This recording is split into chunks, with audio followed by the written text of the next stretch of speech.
And my big thing is how to have conversation without being creepy. You know, how can you express interest without being like,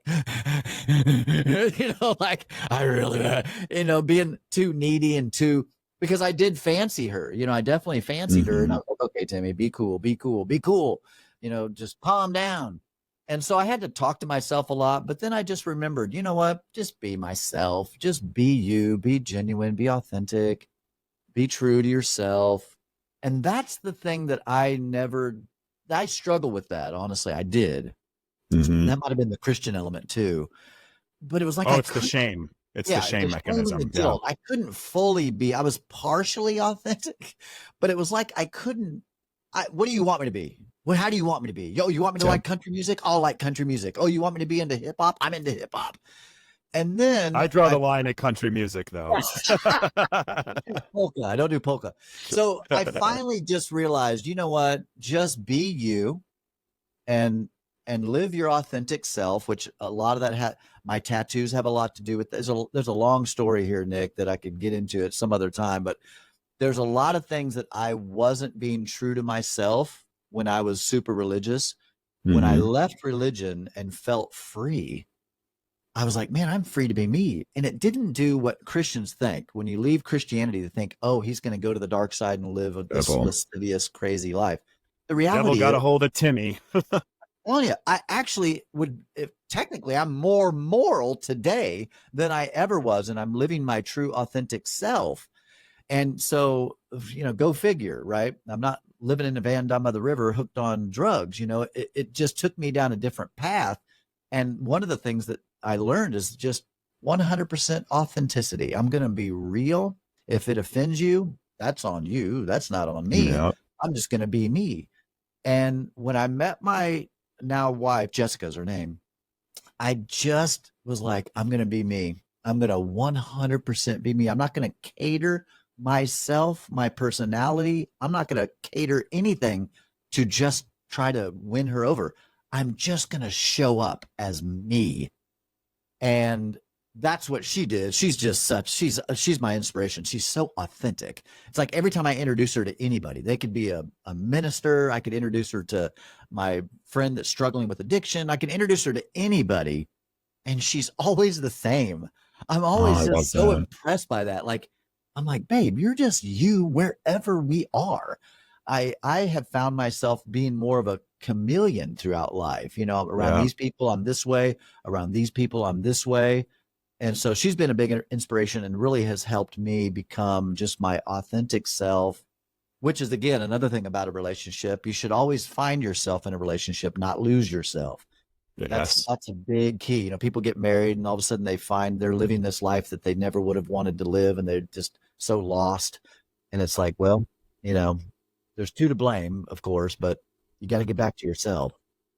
And first thing I want to comment on there is every time you talk about your wife, it like warms my heart because it's just so Oh, clear how you admire her and all of that. I think it's yeah. very cool. On the Well, thank you. authenticity, I think that kind of ties back to the creepy factor too, right? I think um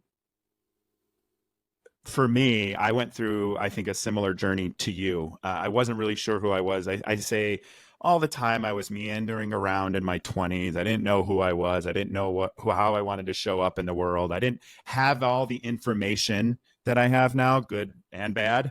And Yeah. I think what I really figured out through, of course, growing up, therapy, I've always journaled, but like actually like doing deeper journaling, right? Like I'd always kind of write down who I liked, who I didn't like, something that went wrong, but like not like the why, which is the why do I feel this way? Not that I feel this way. Why do I feel this way? And so I Yeah. really got comfortable with myself like at 30, 31, maybe 32, where I was just like, you know what? Like I'm a good guy. I do the right thing. It's like my ethos. I really try to do the right thing. I treat other people how I want to be treated, which is like the thing I took from the Bible to apply to life is the golden rule. And Absolutely. I am just going to be myself. And I took that same methodology because when I was going on Love is Blind, I remember I was like, I'm pretty confident. I am who I am. I'm not going to be manipulated because I don't act outside of my value system. And if somebody likes me for me, great. If not, fine. But the best thing that happened is through that whole experience, like I stayed true to myself. And I even have a post from earlier this year, because last year was the last year and a half before this year were the worst of my life. Like I had days I'm like, I can't do this anymore. Like I just very dark days. And one of the things that like always stuck with me is I'm like, I've made it this far. I am resilient and I've done it with integrity. And there's not a lot of people that have integrity. And a lot of times it holds you back in the world, according to the world structure. But I kept integrity. And when I meet people, or people more so in my own life, that are like, you know, it's funny because I saw you on TV and I was worried you were going to be an asshole, or you were going to turn out to be a, you know, an idiot or mean, and I actually just saw you being you, but on TV.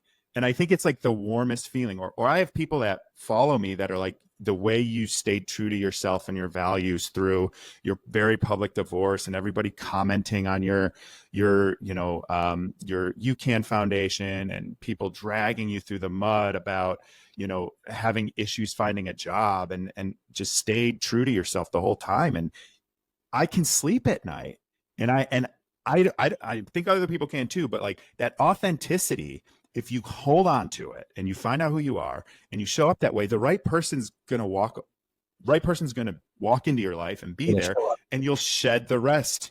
You will shed the rest. And that's okay. And it may be hard. And I know you went through it with your friends, but if you show up and you're creepy to someone, but you're being yourself, they're not for you. Right. If you show up, creepy, you're not the right one for them, for sure. Yeah, exactly. So just be yourself, right? That's your message. I'm summing it up, I guess, for you, but that's what you're saying, is like, just be yourself. And if you're creepy to someone, they're not for you. They're not your person. And live your life. That's the other thing. So, you know, here I was on a date, going to see live music. I was just doing my thing, you know? And so I always tell people, what do you like to do? You know, do you like play tennis? Well, do a tennis league, you know, join some kind of a tennis club. You like to rock climb? There's a lot of rock climbing things. You like to cook? There's cooking classes. Do you be the kind of person that you want to be? And in that vein, you'll meet someone who hopefully is also living their authentic self. You just got to live your life, you know? And the interesting piece for me, so I had been in a long marriage, a 25-year marriage. And it came to the kids, you know, graduated and grew up and left, and it just came to the end. There's a big story there. Yeah. Don't need to get into details. We grew apart. We connected over religion, and here we were non-religious, and it just wasn't there. The compatibility piece just wasn't there anymore. Mm-hmm. So here I am, launched into singleness. I'm lost. I'm like you talked about it. It's like the darkest days of my life. And I did the work on myself to get myself to a happy place, to where I finally found myself saying, you know what? I like myself finally. I like who I am. I like what I stand for. I just like me. And I'm okay if I'm single forever. Like if this is life, I'm cool with this. And it wasn't too long after that was like the universe was like, now you're ready.